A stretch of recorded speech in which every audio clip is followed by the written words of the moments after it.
Bom dia, iniciamos nosso encontro de hoje, da primeira semana de Saúde e Meio Ambiente do Grupo Cruzeiro do Sul, e hoje nós temos o prazer de receber para palestrar o professor John James Loomis, que vai tratar sobre um tema muito valioso para nós na área ambiental, que é o conceito de One Health. O professor John James Loomis, ele é professor do programa de pós-graduação em gestão ambiental da Universidade Positivo e do programa de administração da Universidade Positivo e formado em ciências políticas e filosofia e atua conosco em desafios da gestão ambiental, e hoje ele vai trazer um pouquinho para vocês sobre aspectos deste conceito.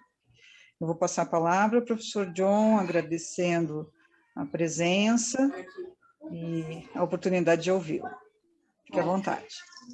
Obrigado, professora Cíntia. Bom ver tantos colegas e alunos do PPGAMB aqui.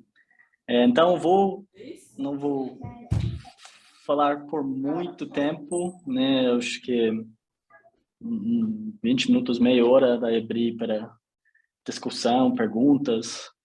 Então, o assunto hoje é One Health, ou saúde única, né, na pandemia. Quais são as conexões nesses assuntos? Então, vou dar uma breve introdução sobre o que é saúde única, o que sabemos sobre a pandemia, né, quais são as conexões com os ecossistemas, e falar um pouco sobre alguns trabalhos do PPGAMB, né, que vamos ver ao longo dessa discussão, né, também da fala do professor Cíntia ontem sobre qualidade de água, né, necessidade para soluções interdisciplinares, e daí uns conclusões. Então, o que é One Health? Né? One Health é basicamente uma abordagem que foca nas conexões entre a saúde humana, que é dependente na saúde dos animais e também do meio ambiente. E o que está aumentando a importância e a relevância de One Health agora é o aumento da população humana. Né, vimos nos últimos 50 anos um crescimento explodindo na população. Né, esperamos um parar neste aumento até o meio do este século. Também vemos mudanças ambientais, né, mudanças climáticas, mas também mudanças ambientais. Então, o uso de terra principalmente está levando nossa sociedade cada vez mais próximo com animais selvagens, também está mudando dinâmicos, resiliências dos ecossistemas, e também o movimento de pessoas e animais, né, principalmente desde o final da Guerra Fria, né, vimos uma liberação dos mercados, aumento de globalização. Então, temos um movimento muito mais amplo das pessoas viajando, também, né, os preços de viagem e também as rendas da população aumentaram neste tempo, né, que dá possibilidade para mais pessoas no mundo viajar. E também o aumento de comércio em animais, né, com aumento desta renda, também mudanças em dietas, né, também pessoas buscam mais proteína, principalmente de animais. Então, quando tem mercado, quando tem demanda, né, logo depois vai ter uma oferta. Então, vemos um aumento de comércio de animais, né? E esta combinação, né, mais pessoas, mais movimento de pessoas e animais, né, e as mudanças que vemos na uso de terra, em poluição, né, também as mudanças climáticas leva nós cada vez, né, mais próximo de doenças zoonóticas e leva as condições dessas doenças zoonóticas, né, doenças de animais, a possibilidade de faz a pula de animal para ser humano. Então, alguns problemas, né, o que One Health trata. Né, ontem tivemos uma ótima palestra da professora Cynthia sobre resistência a antibióticos. Então, eu não vou não repetir muita coisa, vou falar para vocês, dar uma olhada no nosso canal do YouTube, que logo, né, a palestra dela vai ser lá. Eu vou fazer este plug também no final da minha fala. Mas esta ideia da aumento de uso de antibióticos e, às vezes, o uso irresponsável de antibióticos, né? Usando demais ou simplesmente descartando de maneira irresponsável, temos feito no meio ambiente que cada vez mais os bactérias, né, conseguiram criar essa resistência.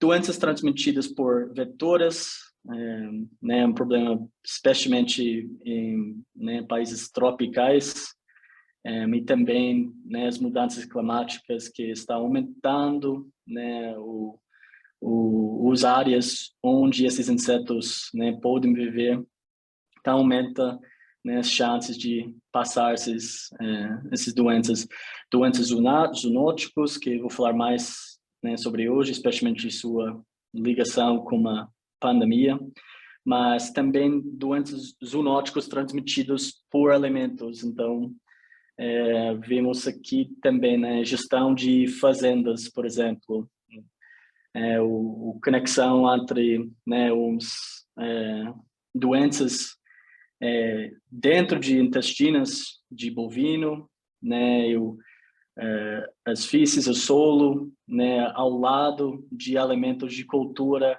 passando por esses alimentos de cultura como alface, logo depois você tem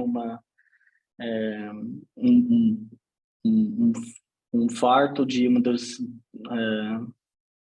uma doença zoonática em alimentos como alface e outros legumes que teve origem do animal, e este é um fato da falta de gestão, às vezes, das diferentes áreas de uma fazenda. Saúde de ecossistemas, né, vemos o nosso mudança de uso de terra, cada vez mais estamos diminuindo biodiversidade, né, as funções de diferentes organismos, tanto flora quanto fauna, importante para a resistência de doenças em um ecossistema. O mais homogêneo um ecossistema se vira mais provável, né, uma doença pode ter um grande impacto, passar para vários animais, enquanto essa possibilidade diminuído quando você tem níveis de biodiversidade mais alto, né, que diferentes organismos vai ter diferentes defesas para diferentes doenças. E também outro assunto o saúde mental,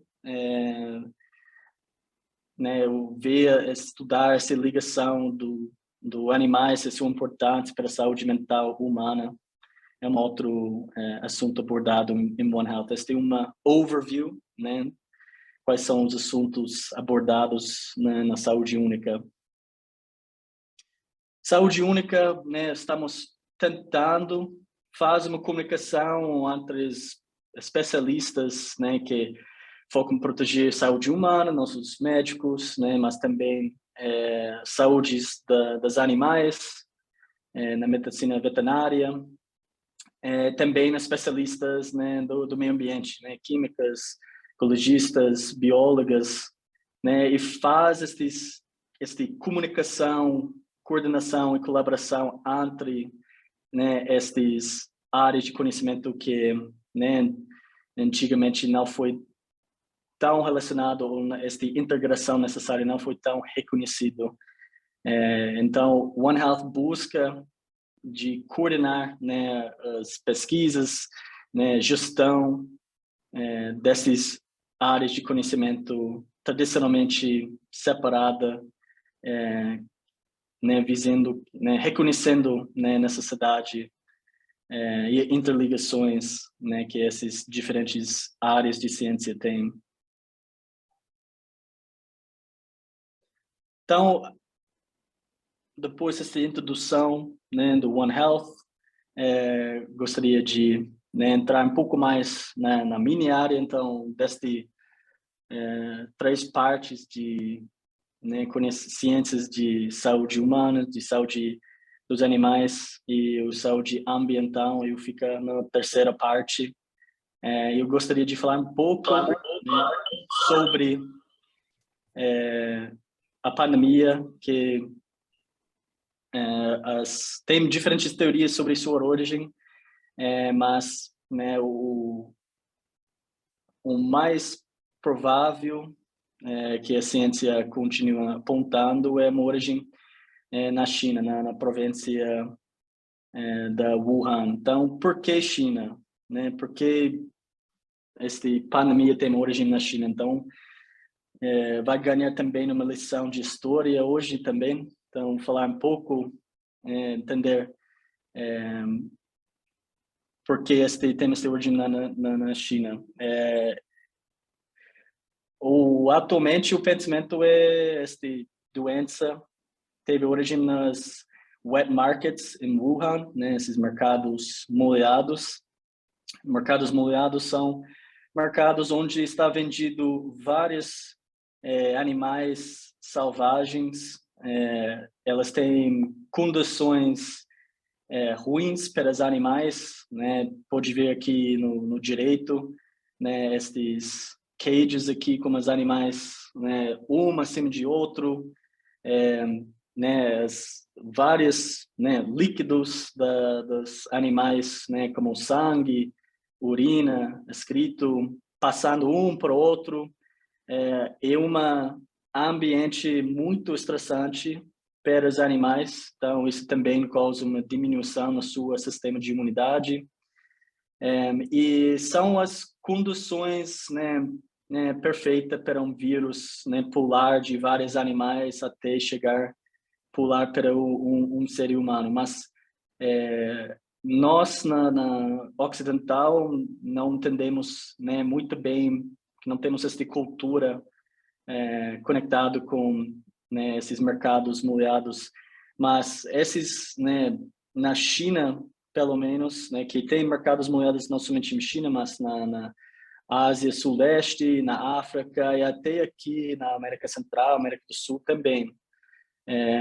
Mas, pelo menos na China, sua evolução começa na década de 60, 70, quando a China, né, estava saindo da cultura, da revolução cultural do Mao Zedong, e estava, né, uma grande fome estava passando na China. Cerca de 36 milhões de pessoas morreram. E no final da década de 70, tem uma liberação, né, do sistema de comando e controle dos mercados, e o governo chinês liberar a produção de alimentos, né, como milho, bovino, porco, etc.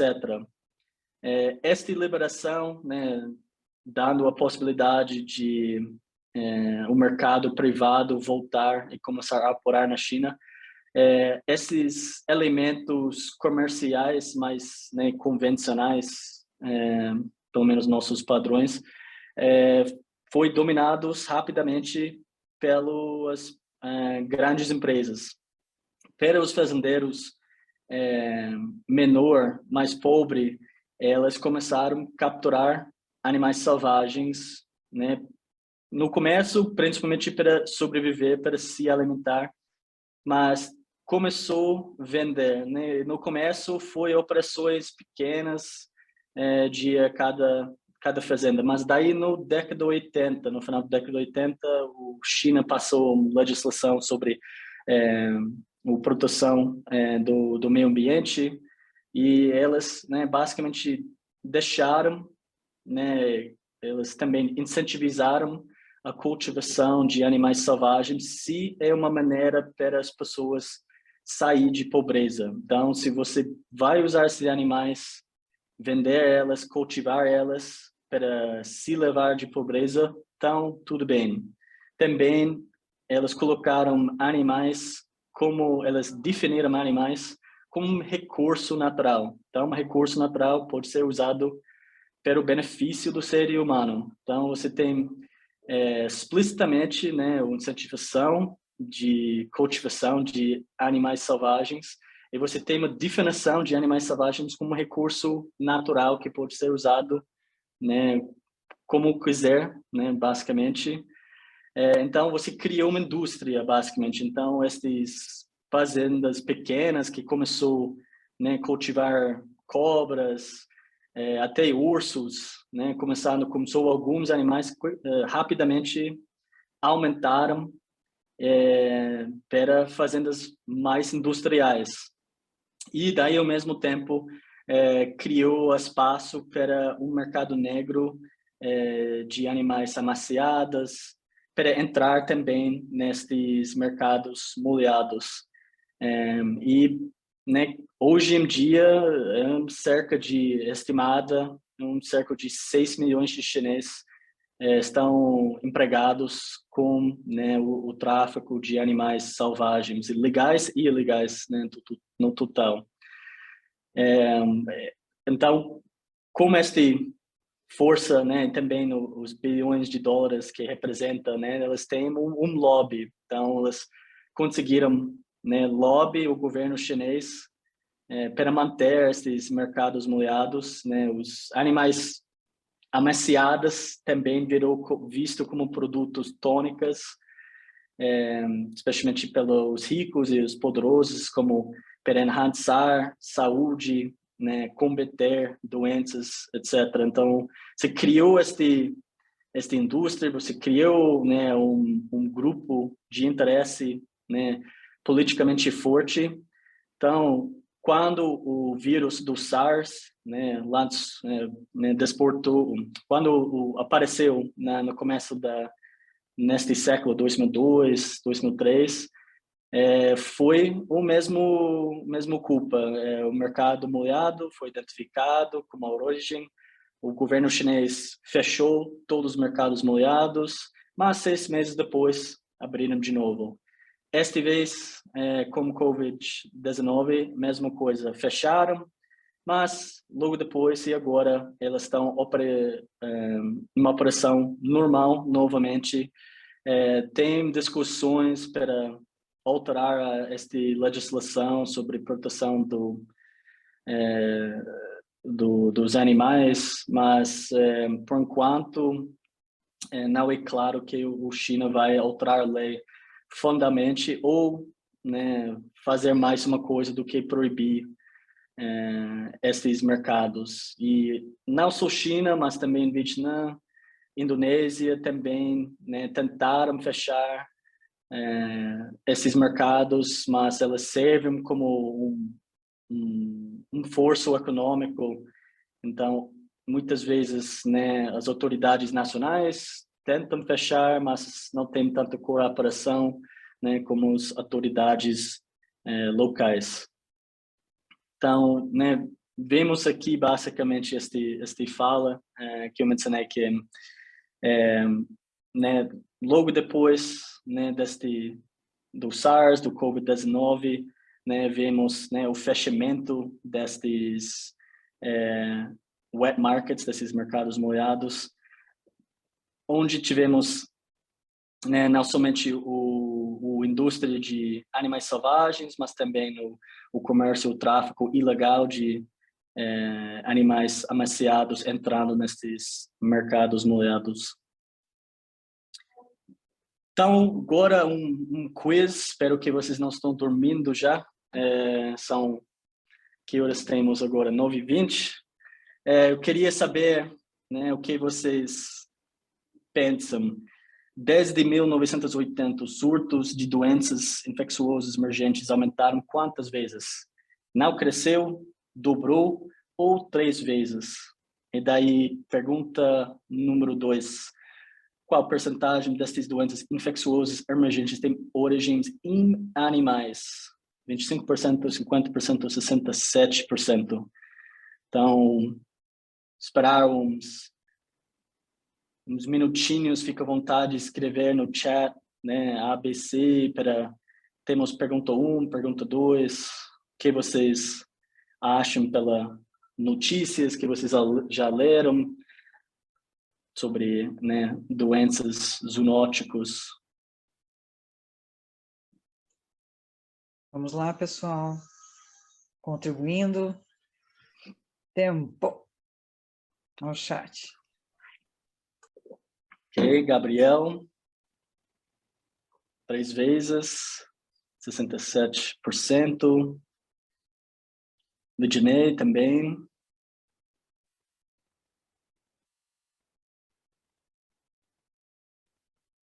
Todo mundo está achando que a situação é bem ruim, né?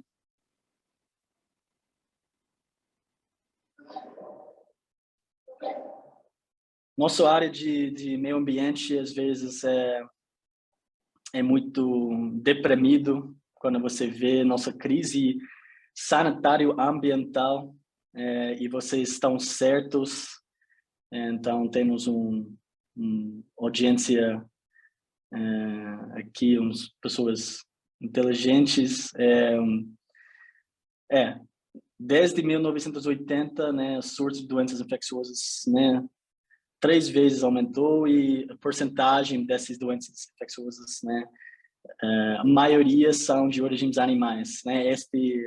De um estudo, eu também, né, de acordo do OMS, acredita que o número é mais próximo de 75%. Então, é um fato, quando pensamos em One Health, reforça a necessidade dessa coordenação entre essas áreas de ciência.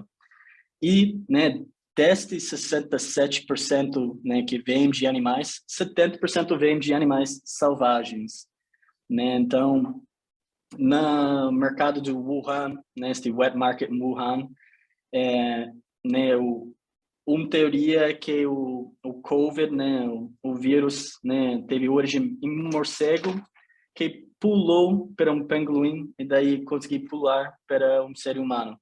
Então, este é extremamente difícil acontecer na natureza, porque você precisa esses 3 animais junto ao mesmo tempo, com condições perfeitas para o vírus conseguir fazer este pula. E mercados molhados, como já mencionei, suas condições sanitárias horríveis, né, deu esta oportunidade.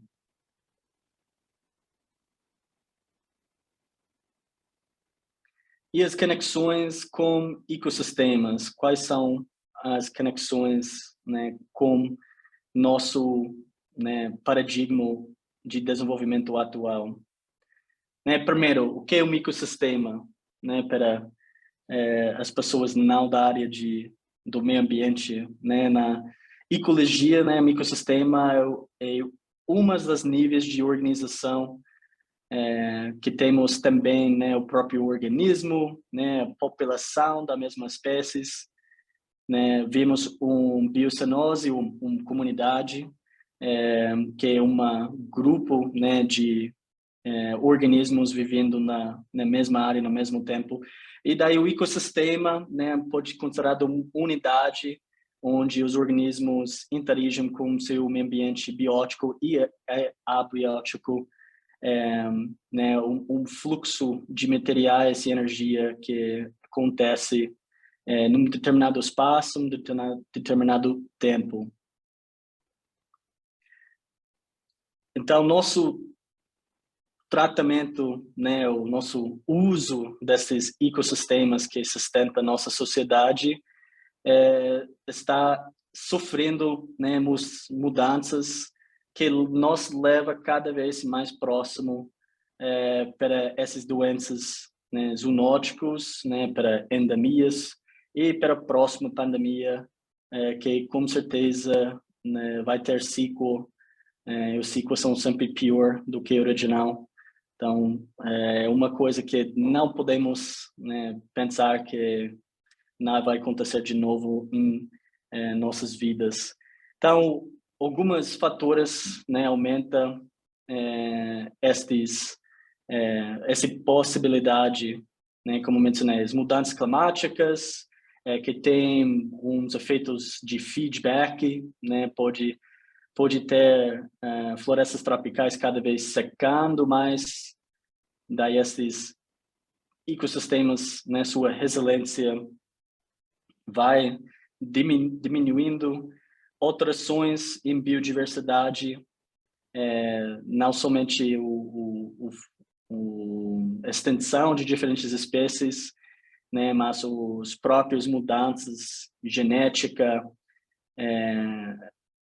das espécies, né, as alterações genéticas induzidas pelo homem. Então, estes impactos do antibióticos, da poluição na própria genética das espécies.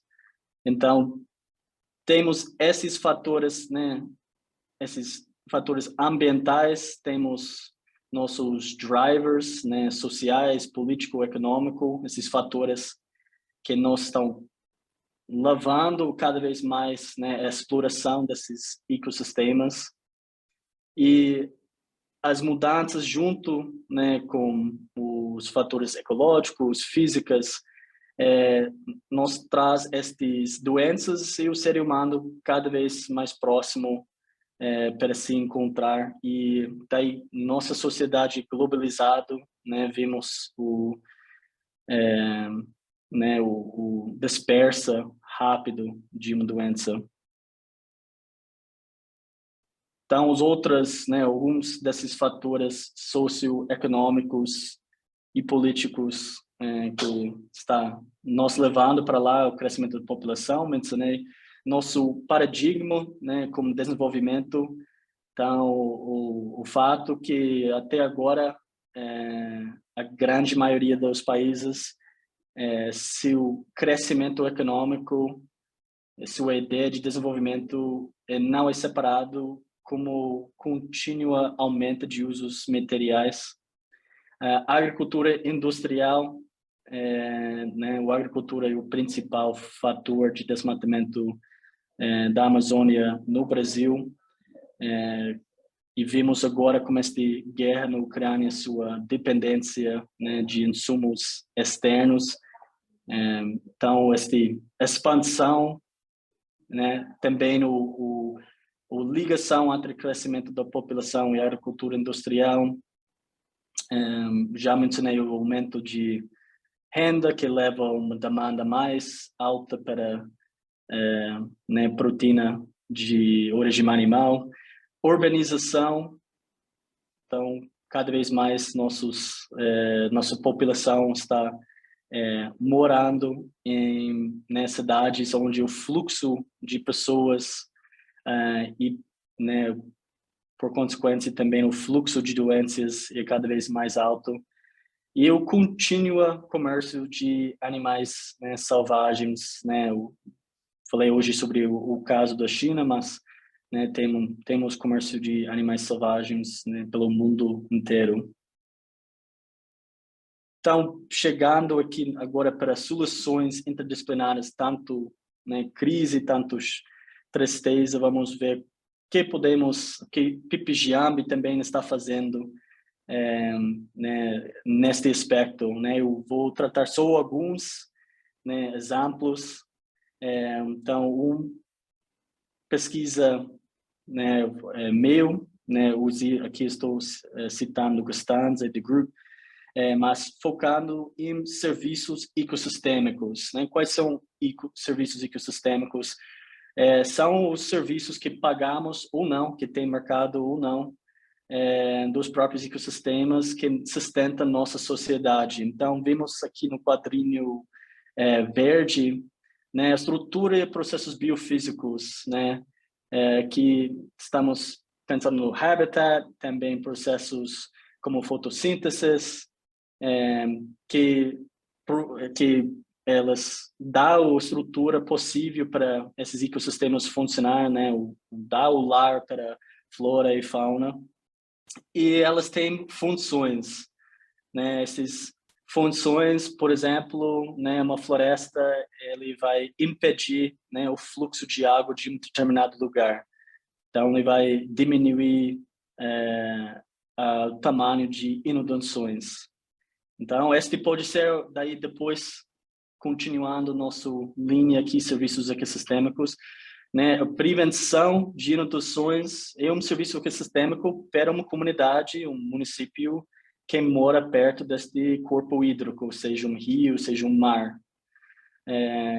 E este serviço ecossistêmico tem benefícios, obviamente, para o bem-estar humano, né? Esses benefícios e valor podem ser pensados em diferentes dimensões: monetário, biofísico, cultural, estético, próprio saúde. Outro exemplo, né, pode ser o filtragem de ar pela uma floresta.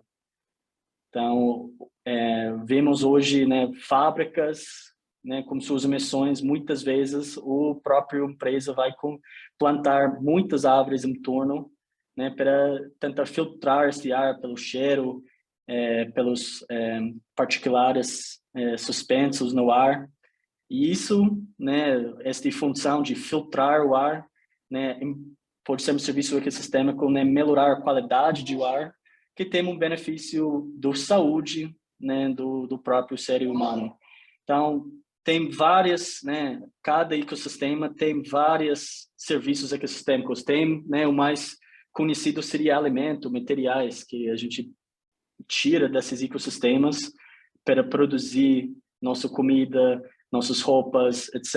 Né? E assim, esses têm mercados. Então, se o valor econômico é mais fácil perceber, mas tem vários outros serviços ecossistêmicos, também a prevenção de doenças, pelo fato que temos ecossistemas mais dinâmicas, mais resistentes de dispersa dessas doenças. Então, é importante, quando estamos pensando nossas instituições humanas e nossos julgamentos, é assim que temos nosso feedback e gestão desses próprios ecossistemas. Então, né, para um projeto como a União Europeia, criamos uma ferramenta, né, para quantificar este valor, que mesmo não tendo um mercado para alguns desses serviços, tem métodos para quantificar em termos monetários que pode ser, né, uma ferramenta poderoso para comunicar para stakeholders, policymakers, políticos, porque muitas vezes elas não vai se ligar tanto para quantos toneladas de CO2 você pode sequestrar, mas elas vão ligar de qual pode ser os números de empregos perdidos, né? Porque um determinado ecossistema que providenciar tais serviços, né? Se esses ecossistemas está tirado, né? Pode resultar um número de empregos perdidos, o número de renda de ecoturismo perdido. Assim, você pode comunicar com esses diferentes stakeholders. Então, chamamos o Total Green Value Tool, né? Foi focado em florestas, né? Com três áreas, né? O importância de mercados de CO2, devido disso, separamos o sequestrão, a possibilidade de sequestrão de florestas. Então, esse é número 1 aqui, verde. Por outro lado, né, florestas são sistema vivo, então também elas têm emissões devido de diferentes eventos. Então, né, representamos essa perda de CO2, ou nessas emissões de CO2 em vermelho. E daí os outros serviços e ecossistemas, como eu estava mencionando aqui, alguns exemplos. E o terceiro, os benefícios socioeconômicos, né, para uma determinada região representado pela cidade aqui. né? E o fermento final foi planilha baseado em algumas bases de dados que tem estimações de vários serviços ecossistêmicos e também, né, pensando quanto toneladas de CO2 uma floresta pode capturar, aqui na terceira parte aqui embaixo, né, que ele capturar e sequestrar não somente nas suas folhas de madeira, mas também no solo também, e também o biomassa, né, as raízes embaixo, mas também o carbono fica sequestrado também na madeira que morreu, mas não completamente voltou para a atmosfera, então deadwood litter.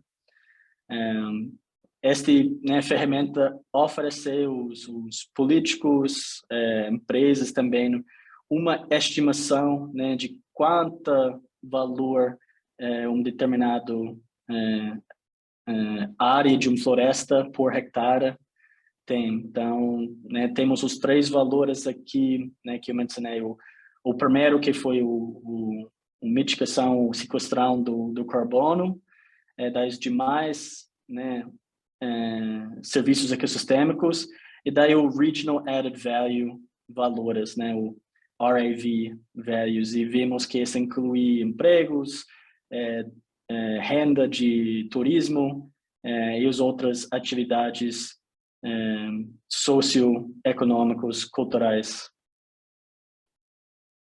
Outro projeto né, feito pelo nosso coordenador, professor Mário, trata, né, de prevenção e controle de leishmaniose visceral em cachorros na área de Foz do Iguaçu. E os treinamentos de agentes de saúde, né, que mostra a importância destas conexão entre áreas do especialistas da área do meio ambiente com áreas de saúde e a própria comunidade. Então, envolveu treinamento de agentes, coleta de sangue para exame PCR, e também, né, instalações de armadilhas para coletas de né, testar, né, para tentar monitorar para esta doença nessas áreas rurais. O último projeto eu vou destacar aqui hoje que foi um estudo, né, sobre o análise do ciclo de vida de máscaras descartáveis e reutilizados durante a pandemia, que acho que todo mundo já viu várias máscaras descartadas nas ruas, e foi o assunto de um TCC desenvolvido por alunos de engenharia de produção aqui que eu orientei, e, né, vimos, né, as emissões, né, elas focaram nas emissões do CO2 e o uso de água, né, usando uma metodologia de análise de ciclo de vida, né, que está tentando medir os impactos ambientais de um produto ao longo da sua vida útil, né, desde a aquisição de matéria-prima para sua produção, transporte da fábrica para o consumidor, o uso e a fim de vida. E vimos, né,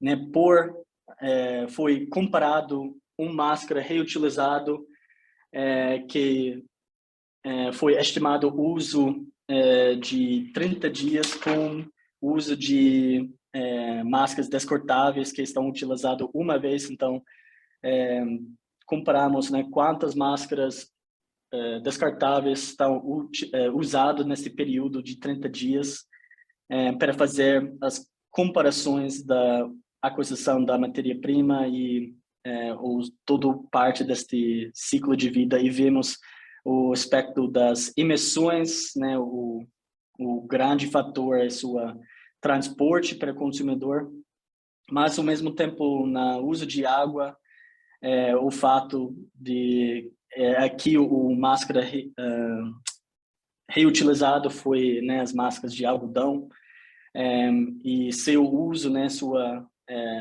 lavagem da máscara várias vezes, né, aumenta o impacto, né, pelo uso de água. O PPGAMB, em geral, tem um aspecto bem interdisciplinar, que vemos aqui bem no meio ciências humanas, jurídicas, exatas, saúde, comunicação e design, né? O fato que tem tantas áreas se comunicando, né?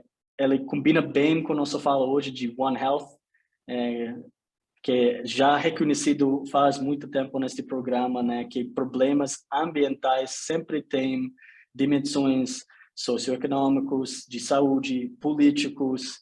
Então, é necessário que você, né, comunicar com todas essas diferentes áreas de conhecimento. E, né, nossos áreas de pesquisa, temos, né, 2 linhas de pesquisa aqui, que eu vou destacar aqui embaixo, né, planejamento, conservação e desenvolvimento socioambiental e avaliação e modelagem, né, socioambiental. Então, estamos sempre à disposição, posso falar também para a professora Cíntia, né, que estamos sempre à disposição para trabalhar juntos sobre, né, novos projetos para responder nessas necessidades, esses desafios que temos na nossa sociedade hoje. Então, eu, né, mostro aqui minhas, né, referências hoje e, né, eu peço que vamos conectar. Vou fazer mais um plug para nosso canal do YouTube, nosso Observatório de Gestão Ambiental e Sustentabilidade. Mas estamos, né, com porta aberta para colaborações em pesquisas, projetos. Deixo aqui também meu e-mail, também se quiser conectar no LinkedIn, estou à disposição. Então, quero agradecer a vocês, né, pela sua atenção hoje, e se tiver dúvidas, também podemos continuar esta conversa. Então, muito obrigado. Muito obrigada, professor John. Temos aí um tempinho para questionamentos. Eu gostaria de fazer um comentário sobre a questão das máscaras, John. Enquanto o pessoal pensa aí em perguntas, a avaliação que vocês fizeram foi somente com máscaras descartáveis ou fizeram avaliação com máscaras de diferentes materiais? Como é que foi o foco da pesquisa? Foi 2 tipos de máscaras. O algodão, que, né, foi feitos, né, pela várias pessoas nesta pandemia, e os descartáveis da sujeira, né, que vemos que é uma uso única. Então, foi levantado uns dados de uma empresa aqui em Curitiba que faz essas máscaras de algodão, para pegar os dados sobre quanto energia está usado, quais são os materiais, como está a distribuição, etc. E os dados do máscara descartável foi, né, utilizado um estudo internacional, né, já feito sobre o análise de ciclo de vida para fazer esta comparação. Tenta trazer um contexto, né, do Brasil neste uso de máscaras de algodão. Entendi. Realmente a gente vê, né, que desde a origem das pandemias, a gente pode ter a contribuição aí, no caso desta pandemia que a gente acabou de vivenciar, a origem estava nas questões de interação do homem com os demais elos da natureza, e depois, de alguma forma, a gente passa a continuar a impactar a partir do nosso sistema organizado para nos defender dessas pandemias, com tanto o uso dos medicamentos, como o uso de máscaras de proteção. Então, assim, no contexto de que o ambiente é finito, a gente não tem de onde fugir, né? E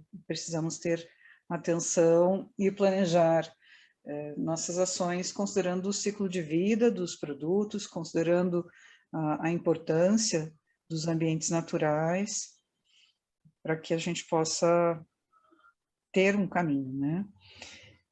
Joaquim, perguntas?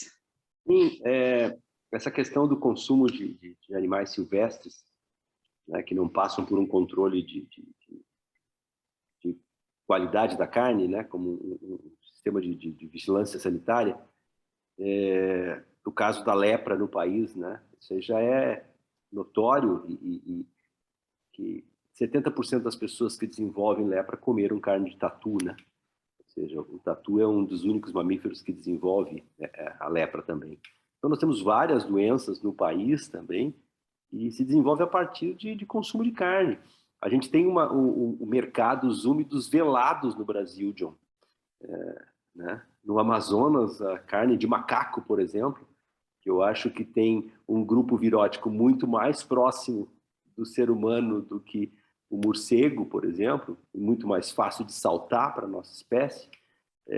A questão é populacional, né? Consumido às vezes lá no interior, e assim, nós temos sorte de não ter acontecido uma pandemia com algo nosso aqui da própria Amazonas, né? Então, eu vejo que nós teremos outras pandemias nesse século, porque a consciência está muito longe ainda de se entender isso. Aqui na própria região do Paraná, se come muita carne clandestina. Existe um comércio ilegal de carne muito grande, né? Na fronteira, quando se fazia batidas aqui na Polícia Federal, junto com outras forças, se encontrava freezers inteiros, cheios de cobras, cheios de animais que eram contrabandeados aqui na fronteira, mortos, né, para consumo. Então, se são mortos é para consumo. Fora o absurdo de pets que se distribui pelo mundo inteiro, né, sem o mínimo controle sanitário desses animais. Os animais são transportados em maletas, né, beija-flores, né, já pegaram vários nos aeroportos, né, principalmente aves que transmitem, né, essas zoonoses muito facilmente, né, os arbovírus.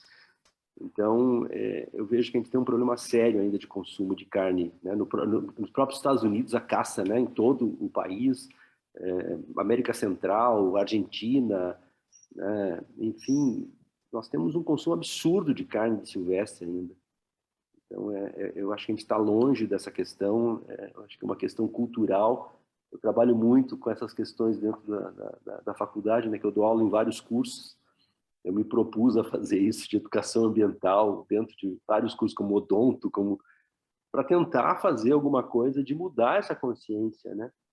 E muito boa a tua palestra, João, muito clara. Eu sempre gosto de ouvir você falar. Você é direto, você é objetivo, você é muito bom ouvir. A gente entende claramente as coisas. Mas é isso. Obrigado. É grave o problema, John. É muito grave essa questão do consumo de carne. Estão vendendo uma paca a R$ 400 aqui na região.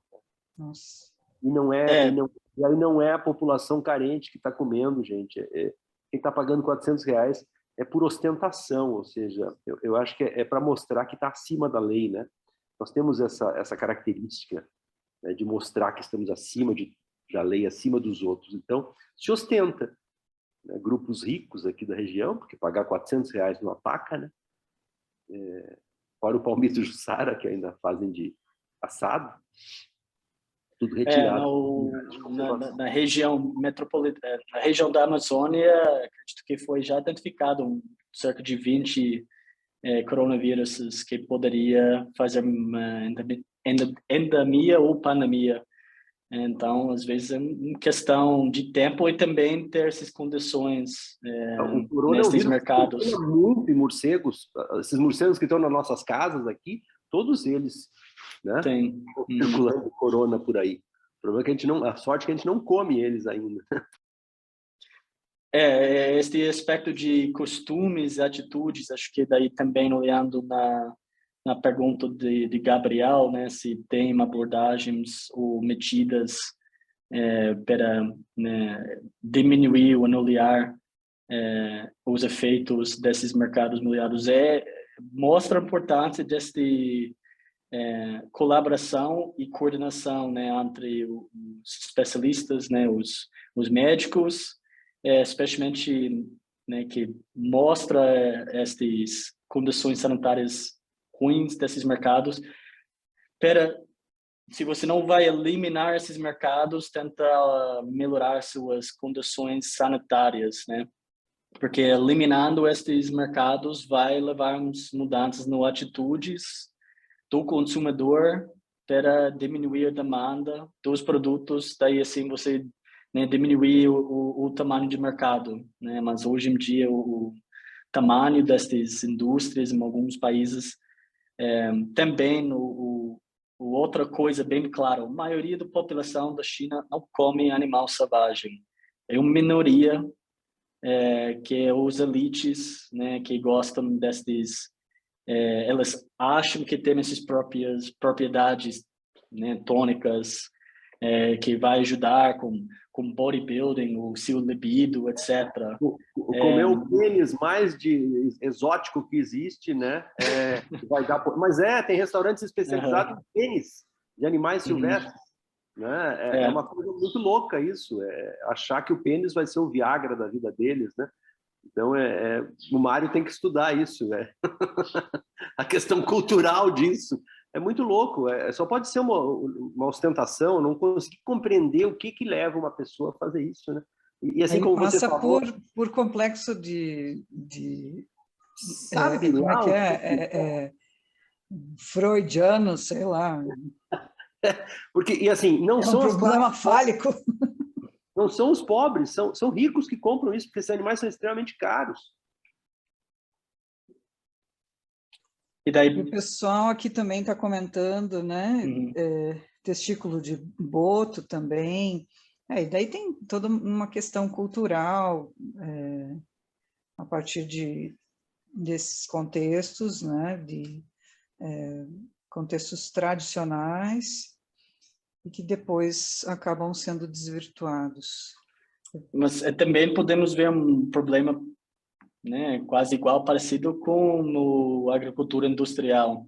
Você tem, neste caso, né, animais consideramos convencionais, em condições horríveis para a saúde delas, estressantes, e o único jeito que não tem tantas doenças nestas indústrias porque tantos antibióticos aplicados, né, ou outras medicinas, né, aplicado para estes animais. Então, vimos nesses mercados úmidos assim, falta dessas condições. Não estou propondo a tem gente noção, deveria né? aplicar O salmão tantas. que se come tanto no Brasil, né? Gente, na Argentina proibiram a criação de salmões, né? Em cativeiro, porque o custo ambiental disso é muito alto. As regiões do Chile, eu tive lá, visitei, o mar acabou. Todo o recurso acabou por causa da alta taxa de antibiótico e né, da alta sobra de ração. Então, a gente acha legal comer esse salmão, mas esse salmão é de péssima qualidade, um peixe criado em condições ruins e com alta taxa de antibióticos e outros medicamentos que se usa para manter eles saudáveis dentro de um tanque. Né? Então, a gente esquece isso, acho que a gente não vê essas coisas. Né? O homem não gosta de ver um frigorífico, o abate de um frigorífico, não gosta de ver né, um aviário com 20 mil frangos dentro de um recinto. Né? Então, a gente não enxerga essas coisas, a gente faz de conta que não vê e continua comendo, continua, né, usando isso. É meio hipócrita, né, no ser humano. Sim, sim. E só um comentário até, né, que faz conexão com uma das falas de ontem e uma fala que vai acontecer hoje de tarde, em relação ao One Health na pandemia, né? A gente tem o impacto do ambiente sobre, né, acabando por gerar aí um start de pandemia a partir da nossa proximidade, né, com organismos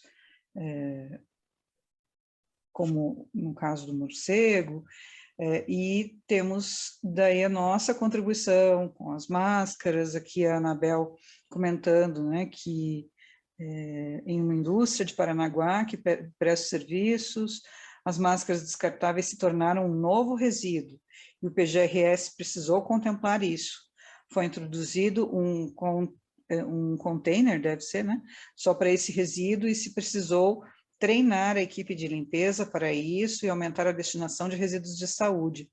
Mas ainda se tem o agravante de que muitos saem do turno ou ainda prestadores de serviços que chegam no estacionamento e jogam a máscara no chão.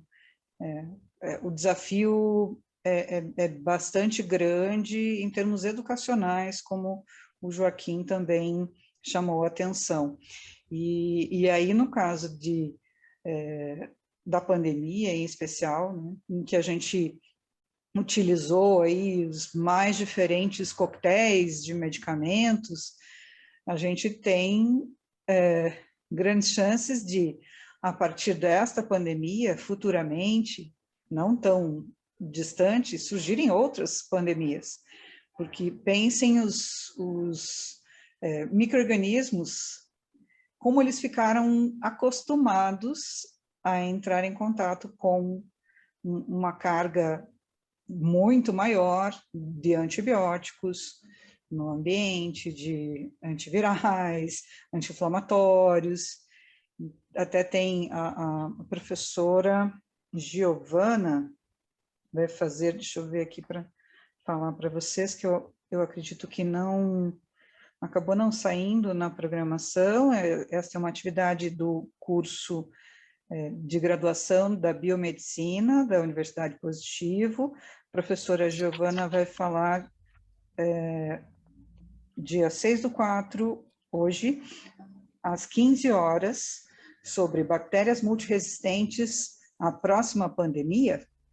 Então, porque realmente a nossa contribuição a partir da terapêutica humana, que precisou ser acionada com essa pandemia, pode ser a causa de futuros transtornos. Sim, Cíntia, um colega meu, que é um grande micólogo, né, trabalha com fungos, ele disse que a gente não está pensando nem nas novas doenças fúngicas que surgirão a partir da pressão ambiental, né? Ele tem encontrado fungos em doenças em cartilagem, em pulmão, em cérebro de pessoas com imunodepressivas. Então, se está nessas imunodepressivas, ele diz que isso, para esse ser evoluir e começar a atacar as pessoas, né, que têm um sistema de defesa normal, né, falta pouco, ele diz. Né? Então, a gente não está levando em consideração isso também. E os esporos dos fungos estão por tudo.